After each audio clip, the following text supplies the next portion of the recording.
ในวันที่3หาวันที่4มิถุนายน2026นี้กองโทรภาพกองทัพได้เปิดบ้านอบรมการเมืองแนวคิดให้พนักงานนักรบประจำปี2026โดยการเป็นประธานของสหายพันเอกบุญเพ็งภูมิจันทร์เลขาคณะพรรคฮักฐานหัวหน้าการเมืองกองโทรภาพกองทัพมีสหายพันโทสุขสาครจันยหารหัวหน้าแผนกโฆษณาของการเมืองกรมใหญ่การเมืองกองทัพมีพนักงานสมาชิกสมบูรณ์สำห้องเข้าร่วมในพิธีสหายพันโทวิ่งบางอนุภาพห้องหัวหน้าแผนกบริหารสังรวมได้ผ่านข้อตกลงและแผนการจัดตั้งศึกษาอบรมเพื่อแนะใส่รับประกันให้บ้านอบรมครั้งนี้บรรลุผลสำเร็จตามคาดหมายเอกสารอบรมการเมืองในครั้งนี้ประกอบมี5บทเรียนคือปรัชญามาร์กเลนินแนวทางป้องกันชาติป้องกันความสงบและการตอบต้านยุทธศาสตร์หันเปลี่ยนโดยสันติ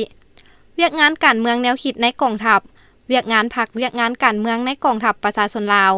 การปรับปรุงคุณธาตุการเมืองคุณสมบัติศีลธรรมปฏิวัติและข้อกำหนดเขตระบอบ18เวียกของกองทัพบ้านอบรมครั้งนี้จะแบ่งออกเป็น2ชุดสำหรับแผนการอบรม